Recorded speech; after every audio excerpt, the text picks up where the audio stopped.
Hello दोस्तों, नमस्कार। स्वागत है आप सभी का अपने YouTube channel Avinash sir GS वाला में। दोस्तों, आज मैं आप लोगों को एसएससी जीडी के लिए, यूपी पुलिस के लिए जो है भारतीय राज्य व्यवस्था अर्थात इंडियन पॉलिटी के में जो है आप लोगों को अनुच्छेद लेकर आया हूं। बहुत ही महत्वपूर्ण अनुच्छेद है और मैं लगातार आप लोगों को अनुच्छेद का जो है वीडियो आप लोगों को बना दूंगा। आप लोग बहुत ही बेहतरीन तरीके से उसको समझिएगा, पढ़िएगा। और ये दोस्तों किसी भी एग्जामिनेशन के लिए मोस्ट इंपॉर्टेंट है। तो आइए बिना देर के हम लोग वीडियो की शुरुआत करते हैं। दोस्तों, मैं कल एक प्रश्न पूछा था कि संविधान सभा में कुल कितनी महिलाएं थीं, तो मात्र एक ही आंसर मिला है, पूजा वर्मा का। पूजा वर्मा ने इसका आंसर दिया है और मैं आप लोगों को बता दूं संविधान सभा में कुल 15 महिलाएं थी। और भारतीय संविधान अर्थात मूल संविधान में कुल कितने शब्द थे, यह भी मैंने आप लोगों से प्रश्न में पूछा था। तो 1,20,000 शब्दों से हमारा मूल संविधान बनकर के तैयार हुआ है। तो याद रखिएगा, संविधान सभा में 15 महिलाएं और हमारा मूल संविधान 1,20,000 शब्दों से मिलकर बना है। तब दोस्तों आइए वीडियो की शुरुआत करते हैं। सबसे पहले मैं आपको बता दूं, मैंने यहां पर लिखा है भारतीय संविधान के प्रमुख अनुच्छेद पार्ट 1। दोस्तों, अनुच्छेद और धारा ध्यान रखिएगा। अनुच्छेद संविधान की किताब में जो लिख दिया गया है उसको कहते हैं अनुच्छेद, और कानून की किताब में जिसको लिख दिया गया है उसे कहते हैं धारा। आईपीसी की धारा, इंडियन पेनल कोड। तो सबसे पहला अनुच्छेद है अनुच्छेद 1। अनुच्छेद 1 में कहा गया है भारत राज्यों का संघ। भारत राज्यों का संघ है, इसका उल्लेख अनुच्छेद 1 में किया गया है। तो जब आपसे क्वेश्चन पूछे राज्यों के संघ का उल्लेख किस अनुच्छेद में किया गया है, तो अनुच्छेद 1 में किया गया है। उसके बाद दोस्तों अनुच्छेद 2 की बात करते हैं। अनुच्छेद 2 में नए राज्यों की स्थापना और प्रवेश, और अनुच्छेद 3 में दिया गया है संसद विधि द्वारा नए राज्य बना सकती है तथा इनकी वर्तमान सीमाओं एवं नाम में परिवर्तन कर सकती है। दोस्तों, यहाँ पे इन दोनों अनुच्छेदों को समझना बहुत ही इंपॉर्टेंट है और यहीं पे बच्चों को बहुत ही प्रॉब्लम होती है, समझने में कंफ्यूजन होता है। तो बात को समझिएगा। अनुच्छेद 2 में दिया गया नए राज्यों की स्थापना और प्रवेश। कोई भी विदेशी राज्य अगर हमारे भारत में, इंडिया में मिलना चाहता है तो अनुच्छेद 2 का पालन किया जाएगा। और अपने देश के किसी भी राज्य में अगर जो बंटवारा करना है तो अनुच्छेद 3 का पालन किया जाएगा। मान लीजिए अगर पाकिस्तान है, हमारा पड़ोसी देश है, पाकिस्तान कहे कि हम भारत में मिलना चाहेंगे, तो हमारा भारत देश का अनुच्छेद 2 कहेगा कि सबसे पहले उसको मिलाओ अपने देश में, अपने देश का अंग बनाओ, और उसके बाद अनुच्छेद 3 का पालन करते हुए उसमें तोड़फोड़ कर लो, जितने भी राज्य चाहे उतने राज्य बना लो। तो बात को समझिएगा, लिखा हुआ है नए राज्यों की स्थापना और प्रवेश, तो भैया उसको पहले अपने राज्य में मिला लो और मिलाने के बाद उसकी तोड़फोड़ कर लो, नए राज्य बना लो। ठीक है। और अपने राज्य में जैसे उत्तर प्रदेश है, उत्तर प्रदेश को कई राज्य अगर भागों में बांटना हो तो अनुच्छेद 3 का पालन किया जाएगा। जैसे 35वां संविधान संशोधन 1974 के द्वारा सिक्किम को भारत का, तो ध्यान रखिएगा 35वां संविधान संशोधन 1974 के द्वारा सिक्किम को सह राज्य का दर्जा दिया गया, सह राज्य का दर्जा दिया गया सिक्किम को। और 36वां संविधान संशोधन 1975 के द्वारा सिक्किम को पूर्ण राज्य का दर्जा दिया गया और कहा गया सिक्किम भारत का अभिन्न अंग है। मैं फिर दोबारा बताता हूं, ध्यान रखिएगा। अनुच्छेद 1 में कहा गया कि भारत राज्यों का संघ है। अनुच्छेद 2 में कहा गया है नए राज्यों की स्थापना और प्रवेश, मतलब कोई भी विदेशी राज्य अगर भारत में मिलना चाहे तो अनुच्छेद 2 का पालन करते हुए उसको भारत में मिला लिया जाएगा। और अपने किसी भी देश में, किसी भी राज्य में अगर जो उनका बंटवारा करना है तो अनुच्छेद 3 का पालन किया जाएगा। 35वां संविधान संशोधन 1974 के द्वारा सिक्किम को भारत का सह राज्य का दर्जा प्रदान किया गया और कहा गया भारत का सह राज्य है सिक्किम। उसके बाद 36वां संविधान संशोधन 1975 के द्वारा सिक्किम को कहा गया भारत का अभिन्न अंग है। तो सिक्किम को भारत में मिलाने के लिए अनुच्छेद 2 का पालन हुआ। उसके बाद सन 2000 में उत्तर प्रदेश से उत्तराखंड को बनाया गया, बिहार से झारखंड को बनाया गया, मध्य प्रदेश से छत्तीसगढ़ को बनाया गया। तो उसमें अनुच्छेद 3 का पालन किया गया। तो कभी आप लोगों को कंफ्यूजन नहीं होना चाहिए कि 2 और 3 में जो है, 2 में है नए राज्यों की स्थापना और प्रवेश, मतलब कोई भी विदेशी राज्य भारत में मिलना चाहे तो मिल सकता है। और अनुच्छेद 3 में कहा गया है कि भारत का कोई भी राज्य अपने राज्यों में जो है जो विभाजन कर सकता है उसको कई राज्यों में बांट सकता है। अभी 2014 में आंध्र प्रदेश का बंटवारा हुआ, तेलंगाना राज्य बना, तो उसमें अनुच्छेद 3 का पालन किया गया। तो ध्यान रखिएगा। तो अनुच्छेद 1 में कहा गया भारत राज्यों का संघ है, अनुच्छेद 2 नए राज्यों की स्थापना और प्रवेश, और अनुच्छेद 3 संसद विधि द्वारा नए राज्य बना सकती है तथा इनकी वर्तमान सीमाओं एवं नाम में परिवर्तन कर सकती है। यानी जो वर्तमान में जो सीमा है, जो उसका नाम है, उसके नाम में जो है संसद परिवर्तन कर सकती है, इसका अनुच्छेद 3 में उल्लेख किया गया है। चलिए अब अनुच्छेद 5 से 11 तक बात करते हैं। अनुच्छेद 5 से 11 तक नागरिकता का उल्लेख किया गया है। जब आपसे क्वेश्चन पूछा जाए नागरिकता का उल्लेख कहां से कहां तक है, तो अनुच्छेद 5 से लेकर के 11 तक है। ज्यादातर प्रश्न आपको यहीं से पूछा जाता है और इतना में आपका काम चल जाएगा। चलिए, जब हम अलग से आप लोगों को पढ़ाएंगे नागरिकता, तो उसमें अलग अलग पार्ट पर चर्चा करेंगे कि किस पार्ट में क्या चीज है, 6 में, 7 में, 8 में, 9 में क्या है। वैसे सामान्य तौर पर समझिए नागरिकता का उल्लेख अनुच्छेद 5 से 11 तक दिया गया है। दोस्तों, 5वां अनुच्छेद 12 से 35 तक मौलिक अधिकार का उल्लेख किया गया है। मौलिक अधिकार अर्थात मूल अधिकार का उल्लेख 12 से 35 तक है। अब दोस्तों आगे बढ़ते हैं। अनुच्छेड 14 से 18 तक समानता यानी समता का अधिकार है। समानता का अधिकार 14 से 18 तक है। अब समझिए, डायरेक्ट क्वेश्चन पूछा जाता है, समानता का अधिकार का उल्लेख संविधान के किस अनुच्छेद में दिया गया है? तो अनुच्छेद 14 से लेकर 18 तक दिया गया है। अब 14 से 18 को हम लोग अलग अलग डिफाइन करके समझेंगे। अनुच्छेद 14 कहा गया विधि के समक्ष समता का अधिकार अर्थात समानता का अधिकार, यानी राज्य के सभी नागरिकों के लिए, मतलब जो है राज्य जो है सभी नागरिकों के लिए एक समान कानून बनाएगा।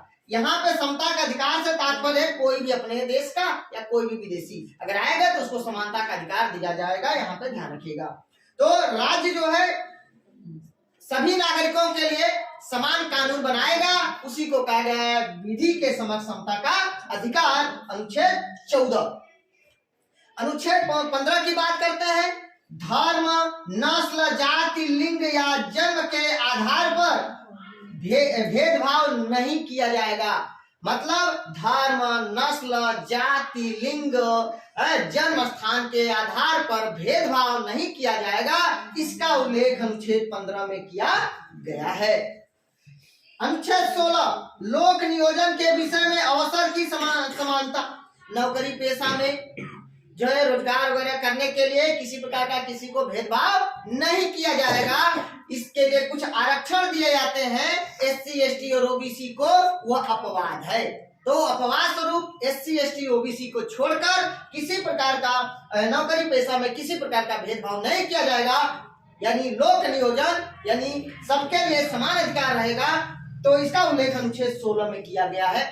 जो सामान्य वर्ग के लिए आर्थिक जो व्यवस्था किया गया है, आर्थिक रूप से आरक्षण जो दिया गया है, वह भी अनुच्छेद 16 के ही अंतर्गत आएगा, याद रखिएगा। दोस्तों अनुच्छेद 17 की बात करते हैं। अस्पृश्यता का अंत, छुआछूत उन्मूलन। अनुच्छेद 17 छुआछूत का उन्मूलन करता है। दलित वर्ग के साथ या किसी के साथ भेदभाव नहीं किया जाएगा, याद रखिएगा। अस्पृश्यता का अंत अनुच्छेद 17 में दिया गया है। छुआछूत का उन्मूलन अनुच्छेद 17 में दिया गया है। अनुच्छेद 18 उपाधियों का अंत। उपाधियों का अंत देखिए, ध्यान रखिएगा। जैसे कोई उपाधि दे दिया जाता है, राज्य जो है सेना और विद्या के अलावा यानी एकेडमी के अलावा और कोई सम्मान नहीं प्रदान कर सकता। राज्य जो है सेना या जो है विद्या के अलावा किसी प्रकार का, एकेडमिक के अलावा किसी प्रकार का सम्मान प्रदान नहीं कर सकता। भारत रत्न, पद्म भूषण, पद्म विभूषण, महावीर चक्र, परमवीर चक्र अनुच्छेद 18 के अंतर्गत प्रदान किया जाता है। और सुनो, कोई भी भारत का नागरिक कोई भी विदेशी तमगा, विदेशी पुरस्कार ग्रहण नहीं कर सकता जब तक कि राष्ट्रपति की अनुमति न हो।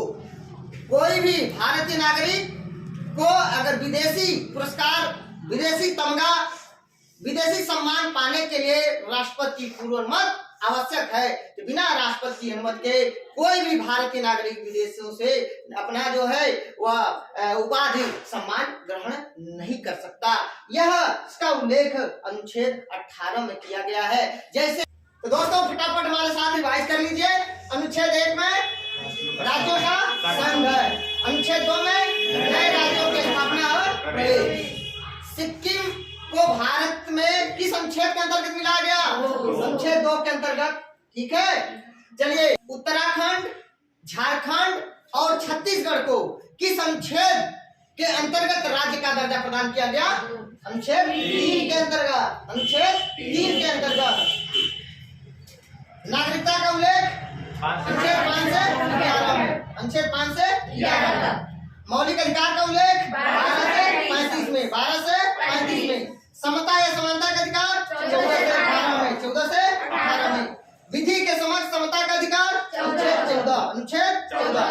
धर्म, नस्ल, जाति, लिंग या जन्म स्थान आदि के आधार पर भेदभाव नहीं किया जाएगा, इसका उल्लेख अनुच्छेद 15 में। अनुच्छेद 15 में। लोक नियोजन यानी सरकारी नौकरी वगैरह, पैसा वगैरह, बेरोजगारों को रोजगार की सारी समानता का अधिकार किस अनुच्छेद में दिया गया है? 16 में दिया गया है। अस्पृश्यता का अंत, छुआछूत उन्मूलन अनुच्छेद 17 में। उपाधियों का अंत 18 में। भारत रत्न, पद्म भूषण, पद्म विभूषण और पद्म महावीर चक्र, परमवीर चक्र किस अनुच्छेद के अंतर्गत प्रदान किया जाता है? 18 के अंतर्गत प्रदान किया जाता है। आगे बढ़ते हैं। स्वतंत्रता का अधिकार अनुच्छेद 19 से लेकर के 22 तक स्वतंत्रता का अधिकार है। दोस्तों अब यहाँ पे बात करते हैं, एक एक करके समझते हैं। स्वतंत्रता का अधिकार अनुच्छेद 19 में स्वतंत्रता के अधिकार है। 19 में 19 से 22 तक है, लेकिन बोलने की स्वतंत्रता, प्रेस की स्वतंत्रता तो अनुच्छेद 19 में दिया गया है और 19 के 19A में दिया गया है। तो देखिए अनुच्छेद 19A में बोलने की स्वतंत्रता और प्रेस की स्वतंत्रता, मतलब प्रेस का मतलब जो पेपर वगैरह छपता वगैरह ना उसमें उसके बारे में, और बोलने की स्वतंत्रता, कहीं पर भी अभिव्यक्ति की स्वतंत्रता का उल्लेख अनुच्छेद 19A में दिया गया है। ध्यान रखिएगा। 19B शांतिपूर्वक बिना हथियारों के एकत्रित होने और सभा करने की स्वतंत्रता है। अनुच्छेद 19B में शांतिपूर्वक बिना हथियारों के एकत्रित होने और सभा करने का स्वतंत्रता है।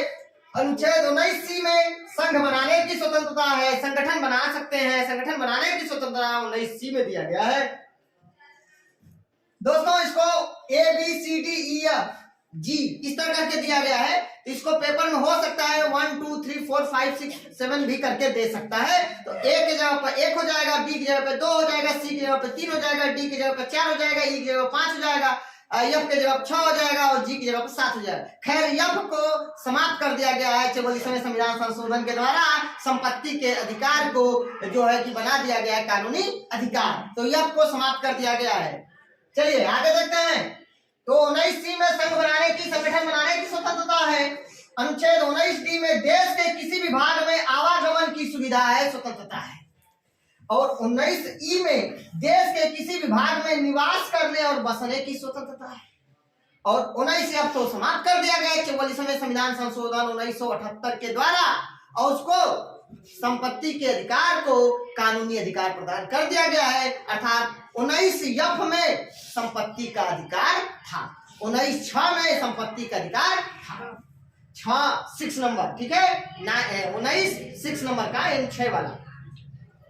अनुच्छेद 19G कोई भी व्यापार या जीविका चलाने की स्वतंत्रता का उल्लेख अनुच्छेद 19G में किया गया है। दोस्तों अब इसको याद कैसे करेंगे, देखिए मैं एक दूसरे से कड़ी जोड़कर आपको बताता हूँ। 19A में बोलने की स्वतंत्रता, प्रेस करने की स्वतंत्रता। जब बोलेंगे भाई किसी मुद्दे को लेकर के बोलेंगे और उसके बाद उस पर बोलने के बाद आप किसी भी अगर कोई भी आवाज अगर उठा रहे हैं समाज के लिए तो और लोगों की जरूरत पड़ेगी तो शांतिपूर्वक एकत्रित हो सकते हैं कहीं पर 2-4-10 लोगों को लेकर के एक संगठन, ठीक है। तो शांतिपूर्वक बिना हथियार लेकर नहीं, बिना हथियार के शांतिपूर्वक एकत्रित हो सकते हैं और सभा बना सकते हैं। देखिए एकत्रित हो सकते हैं और सभा कर सकते हैं, मतलब यहाँ समझिएगा 19B में दिया गया शांतिपूर्वक बिना हथियार के एकत्रित होने और सभा करने की स्वतंत्रता। हमने आपको बताया कि 19A में बोलने की स्वतंत्रता है, प्रेस की स्वतंत्रता है, यानी पेपर वगैरह जो छपते हैं उसको आप छपवा सकते हैं, बोल सकते हैं, ये अधिकार 19A में है। जब बोलेंगे, जब किसी मुद्दे को लेकर के आप अपनी आवाज उठाएंगे तो अकेले तो हो नहीं पाएगा, तो एक सभा की जरूरत पड़ेगी। तो आप एकत्रित हो सकते हैं शांतिपूर्वक बिना हथियार के, एकत्रित होंगे, लोगों के सामने अपनी बात रख सकते हैं, यानी सभा कर सकते हैं।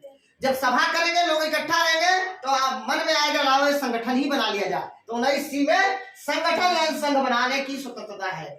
जब संघ बन जाएगा तो कहेंगे भैया इसका प्रचार प्रसार भी तो करो, तो पूरे देश में घूम करके उसका प्रचार प्रसार करेंगे। 19 देखो आगमन की सुविधा है और 19E में देश के किसी विभाग में निवास के रक्षा की। तो देखो 19C में संघ बना सकते हैं, संगठन कर सकते हैं। जब संघ बन जाएगा तो पूरे देश में घूम करके हम उसका क्या करेंगे, घूमेंगे, उसका प्रचार प्रसार करेंगे। तो किस देश के किसी विभाग में आवागमन की सुविधा हो जाएगी। मतलब आपको मैं ये याद करने के लिए बता रहा हूँ कि 19A में बोलने की स्वतंत्रता और प्रेस करने की स्वतंत्रता, ठीक है, बोलने की स्वतंत्रता और प्रेस की स्वतंत्रता। अनुच्छेद 19B में शांतिपूर्वक बिना हथियार के एकत्रित हो सकते हैं, सभा कर सकते हैं और उनके सामने अपनी बात को रख सकते हैं। जब इतना काम कर लेंगे तो सभा तो बना, एकत्रित हुआ ही है, सभा कर रहे हैं तो एकत्रित तो है। अब वहां पे सोचेंगे लाओ इतने लोग इकट्ठा हुए एक संगठन बना लिया जाए, तो भाई संघ बनाने की स्वतंत्रता 19C, A, B और C में संगठन बना सकते हैं, संघ बना सकते हैं। जब संघ बन जाएगा तो कहेंगे भैया इसका तो प्रचार प्रसार थोड़ा कर दो, तो पूरे देश में घूमेंगे, आवागमन करें, आएंगे जाएंगे, पूरे देश में आवागमन की सुविधा स्वतंत्रता हो जाएगी। और जब पूरे देश में घूमेंगे फिरेंगे और उसके बाद भैया केवल घूमेंगे फिरेंगे तो रहने की भी तो बात जगह चाहिए, तो कहाँ पे रहेंगे। तो 19E कहता है कि देश के किसी विभाग में रह सकते हैं, निवास कर सकते हैं।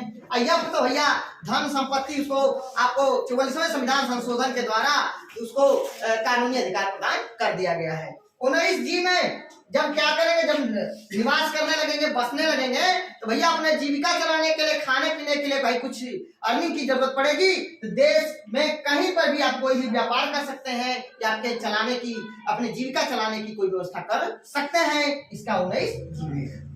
तो देखिए 19A में है बोलने की स्वतंत्रता, प्रेस की स्वतंत्रता है। 19B में है कि आप जो है शांतिपूर्वक बिना हथियार के एकत्रित हो सकते हैं और सभा कर सकते हैं। 19C कहता है कि आप जो है संगठन बना सकते हैं। 19(4) कहता है यानी B कहता है कि आप देश के किसी विभाग में घूम सकते हैं, भ्रमण कर सकते हैं, आ जा सकते हैं। D हो गया। 19E कहता है देश के किसी विभाग में निवास कर सकते हैं, रह सकते हैं, बस सकते हैं। अगर रहेंगे बस भाई वहां पे निवास करेंगे, बसेंगे तो भैया वैसे तो रहेंगे नहीं, कुछ तो भोजन खाने पीने के लिए कुछ व्यवस्था करना पड़ेगा, ठीक है, कितने दिन दूसरे से मांग कर खाएंगे, तो भैया उसकी व्यवस्था करना पड़ेगा। तो 19B कहता है कि आप व्यापार भी कर सकते हैं और अपनी जीविका चलाने के लिए कोई और दूसरा उपाय कर सकते हैं। यह 19G कहता है, 19G कहता है। और बाबू 19F को संपत्ति के अधिकार को समाप्त कर दिया गया है। 44वें संविधान संशोधन के द्वारा समाप्त करके उसको कानूनी अधिकार प्रदान कर दिया गया। 1978 में मोरारजी देसाई की सरकार थी, मोरारजी देसाई प्रधानमंत्री थे। चलिए 19 हो गया, अब 20 की बात करते हैं। अनुच्छेद 20 क्या कहता है, अपराधों के लिए दोष सिद्धि के संबंध में संरक्षण। अपराधों के लिए दोष सिद्धि के संबंध में संरक्षण 3 प्रकार के हैं। देखो इसमें अनुच्छेद 20 में 3 पार्ट हम लोग पढ़ेंगे। पहला पार्ट में क्या है भाई, 19 अनुच्छेद 20 क्या कहता है, किसी भी व्यक्ति को एक अपराध के लिए सिर्फ एक ही बार सजा होगी। किसी भी व्यक्ति को एक ही अपराध के लिए सिर्फ एक ही बार सजा होगी, उसको 2 बार सजा नहीं हो सकती। यह अनुच्छेद 20 कहता है, याद रखिएगा। तो क्वेश्चन आपसे इसका पूछ सकता है, किसी भी व्यक्ति को एक ही अपराध के लिए जो है एक ही बार सजा दी जाएगी, यह कौन सा अनुच्छेद कहता है? अनुच्छेद 20 कहता है, और 20 में भी 20 कहता है। अनुच्छेद 2 मतलब 20(2), अपराध करने के समय जो कानून है उसी के तहत, अपराध करने के समय जो कानून है उसी के तहत सजा मिलेगी, न कि पहले या बाद में बनने वाले कानून के अंतर्गत। ठीक है, देखिए मतलब कहने का, जिस समय कोई भी व्यक्ति अपराध किया है उसको उस समय जो वर्तमान में जो कानून है उसी के अंतर्गत उसको सजा मिलेगी। ये ना कि जो पहले का कानून बना हो और जो बाद में बना हो उसके आधार पर उसको जो है सजा दिया जाए, ऐसा नहीं। वर्तमान में जो अपराध किया है उस समय जो कानून है उसी के आधार पर उसको सजा दिया जाएगा। यह अनुच्छेद 20(2) कहता है। तो पहला याद कर लीजिए, बहुत इंपॉर्टेंट है। 20 कहता है कि किसी भी व्यक्ति को एक ही अपराध के लिए सिर्फ एक ही बार सजा दिया जाएगा। अनुच्छेद 20 कहता है, पुलिस के लिए बहुत इंपॉर्टेंट क्वेश्चन है। चलिए अनुच्छेद 20(3) क्या कहता है भाई? 20(3) कहता है कि किसी भी व्यक्ति को स्वयं के विरुद्ध न्यायालय में गवाही करने के लिए बाध्य नहीं किया जा सकता। किसी भी व्यक्ति को अपने खिलाफ खुद गवाही करने के लिए न्यायालय में बाध्य नहीं किया जा सकता, इसके लिए मना करता है अनुच्छेद 20(3). तो 20(3) कहता है किसी भी व्यक्ति को स्वयं के विरुद्ध यानी अपने विरुद्ध न्यायालय में गवाही के लिए बाध्य नहीं किया जा सकता, दबाव नहीं दिया जा सकता। चलिए अनुच्छेद 21 पढ़ते हैं। 20 के बाद 21, प्राण एवं दैहिक स्वतंत्रता, जीने की स्वतंत्रता, अपने जीवन की स्वतंत्रता, ठीक है, और कहीं पर भी घूमने फिरने की स्वतंत्रता का अधिकार उल्लेख अनुच्छेद 21 में दिया गया है। ठीक है, स्वच्छ जीवन, स्वास्थ्य का उल्लेख सारा अनुच्छेद 21 में है। ठीक है, अब देखिए 86वां संविधान संशोधन, 86वां संविधान संशोधन 2002, 86वां संविधान संशोधन 2002 के तहत अनुच्छेद 21(a) जोड़ा गया और कहा गया कि 6 से 14 वर्ष के बच्चों को निःशुल्क और अनिवार्य शिक्षा उपलब्ध कराया जाना चाहिए। 6 से 14 वर्ष के आयु के बच्चों को निःशुल्क और अनिवार्य शिक्षा की व्यवस्था 86वां संविधान संशोधन 2002 के द्वारा किया गया। और याद रखिएगा, यहीं पे बात और बता देते हैं, शिक्षा का अधिकार अधिनियम 2009, शिक्षा का अधिकार अधिनियम 2009 को संसद के द्वारा पारित किया गया, याद रखिएगा 2010 में, और 1 अप्रैल 2010 से उसे लागू किया गया। शिक्षा का अधिकार अधिनियम 2009 को 1 अप्रैल 2010 से लागू किया गया। और शिक्षा का अधिकार अधिनियम 2009 क्यों लाया गया? जो 86वां संविधान संशोधन लाया गया था, 6 से 14 वर्ष के आयु के बच्चों को निःशुल्क और अनिवार्य शिक्षा की व्यवस्था किया गया था, इसको प्रभावी बनाने के लिए, इसको लागू कराने के लिए सही तरीके से शिक्षा का अधिकार अधिनियम 2009 लाया गया और 1 अप्रैल 2010 से उसको लागू किया गया। ये याद रखिएगा, महत्वपूर्ण प्रश्न। तो बाबू, प्राण एवं दैहिक स्वतंत्रता अनुच्छेद 21 में, और 6 से 14 वर्ष के आयु तक के बच्चों को निःशुल्क और अनिवार्य शिक्षा की व्यवस्था कराना, उपलब्ध कराना, यह अनुच्छेद 21(a) कहता है। अनुच्छेद 22 की बात कर लेते हैं। कुछ दशाओं में गिरफ्तारी में निरोध, कुछ दशाओं में गिरफ्तारी में निरोध। दोस्तों, अनुच्छेद 22(1) में क्या कहा गया? हिरासत में लेने का कारण बताना होगा। अब किसी भी व्यक्ति को गिरफ्तार कर लिया गया, तो भैया सबसे पहले तो गिरफ्तारी का मुझे कारण बताओ। ये 22(1) कहता है कि मुझे गिरफ्तार क्यों किया जा रहा है, ये पूछने का आपका पूरा हक है, पूरा आपका कानूनी अधिकार है। हमारा संविधान कहता है कि सबसे पहले तुम मुझे बता दो कि मुझे क्यों गिरफ्तार कर रहे हो। यह अनुच्छेद 22(1) कहता है, आपको अधिकार देता है। अनुच्छेद 22(2) कहता है कि 24 घंटे के अंदर दंडाधिकारी के समक्ष पेश करना होगा, आने जाने के समय को छोड़कर। आने जाने के समय को छोड़कर 24 घंटे के अंदर अंदर में आपको भैया दंडाधिकारी के सामने भाई आपको पेश किया जाना चाहिए। ये हमारा अनुच्छेद 22(2) कहता है। और अनुच्छेद 22(3) क्या कहता है? उसे अपने पसंद के वकील से सलाह लेने का अधिकार है। जो व्यक्ति को गिरफ्तार किया गया है उसको भाई उसको अपने पसंद के वकील से जो है बात करने का और सलाह लेने का ये अधिकार प्राप्त है। ये हमारे कानूनी, ये हमारा संवैधानिक अधिकार है। यह संविधान ने अधिकार दिया है कि किसी भी व्यक्ति को अगर मनमाने तरीके से गिरफ्तार कर लिया गया है तो उसको 3 प्रकार के अधिकार दिए गए हैं। पहला अधिकार तो भैया सबसे पहले 22 कहता है कि हमें गिरफ्तारी का कारण बता दो कि हिरासत में मुझे क्यों लिया जा रहा है, इसका कारण बता दो। दूसरी बात है कि 24 घंटे के अंदर अंदर में आने जाने के समय को छोड़ करके 24 घंटे के अंदर में दंडाधिकारी के सामने पेश होना है। उसको जो गिरफ्तार किया है अधिकारी उसको पेश करना ही होगा। अगर नहीं पेश करना है तो उसको जवाबदेही होगा, उसको जवाब देना ही पड़ेगा कि हमने क्यों नहीं पेश किया। तीसरी बात 22(3) कहता है कि जिस व्यक्ति को गिरफ्तार किया गया है वह अपने पसंद के जिसको भी कहे इस वकील से हम बात करना चाहते हैं, उस वकील से उसको बात करने की स्वतंत्रता है। वो बात कर सकता है, सलाह ले सकता है, विचार विमर्श कर सकता है। यह 22(3) कहता है।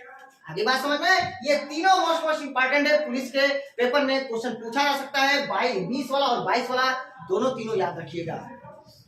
चलिए तो इतना समझ में आ गया। अब जाते हैं 23 और 24, अनुच्छेद 23 और 24 शोषण के विरुद्ध अधिकार। शोषण के विरुद्ध अधिकार। तो दोस्तों अनुच्छेद 23 कहता है कि मानव के दुर्व्यापार एवं बलात्श्रम का प्रतिषेध। मतलब इसमें अनुच्छेद 23 कहता है कि किसी व्यक्ति का खरीद फरोख्त नहीं किया जाता, किसी को खरीदा और बेचा नहीं जा सकता, किसी से जबरदस्ती काम नहीं कराया जा सकता, बंधक नहीं बनाया जा सकता। इसके लिए अनुच्छेद 23 मना करता है। आगे बात समझ में, चलिए किसी से बेगारी नहीं कराया जा सकता, इसके लिए कौन सा अनुच्छेद मना करता है? अनुच्छेद 23। चलिए अनुच्छेद 24 क्या कहता है? बालकों के नियोजन का प्रतिशोध। 14 वर्ष से कम आयु के बच्चों को कारखानों वगैरह में काम नहीं किया जा सकता, मतलब करने से उनको मना किया गया है। अनुच्छेद 24 में कहा गया है कि 14 वर्ष से कम आयु के बच्चे कल कारखानों में या किसी जोखिम भरे काम में काम नहीं कर सकते। यह कौन सा अनुच्छेद मना करता है? 24। तो अनुच्छेद 24 मना करता है कि 14 वर्ष से कम के आयु के जो बच्चे हैं वह कल कारखाने में या जोखिम भरे जो काम है उसको नहीं कर सकते। यह कानूनी अपराध है, यह संवैधानिक अपराध है। तो याद रखिएगा 24। अनुच्छेद 25 से 28 तक धार्मिक स्वतंत्रता है। अनुच्छेद 25 से 28 तक धार्मिक स्वतंत्रता है।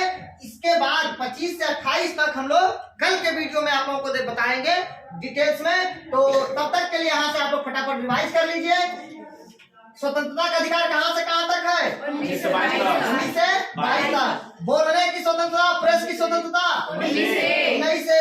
शांतिपूर्वक बिना हथियारों के एकत्रित होने और सभा करने की स्वतंत्रता 19 बी। संघ बनाने की स्वतंत्रता 19 सी। देश के किसी भी भाग में आवागमन की सुविधा, आने जाने की सुविधा 19 डी में है। देश के किसी भी भाग में निवास करने और बसने की स्वतंत्रता 19 ई में है। उसके बाद किस संविधान संशोधन के द्वारा संपत्ति के अधिकार को कानूनी अधिकार प्रदान किया गया? 44वें संविधान संशोधन के द्वारा 1978 में 19F को हटाया गया। यानी 19F में संपत्ति का अधिकार था। 19F में संपत्ति का अधिकार था। बिल्कुल आप सही बोली हैं।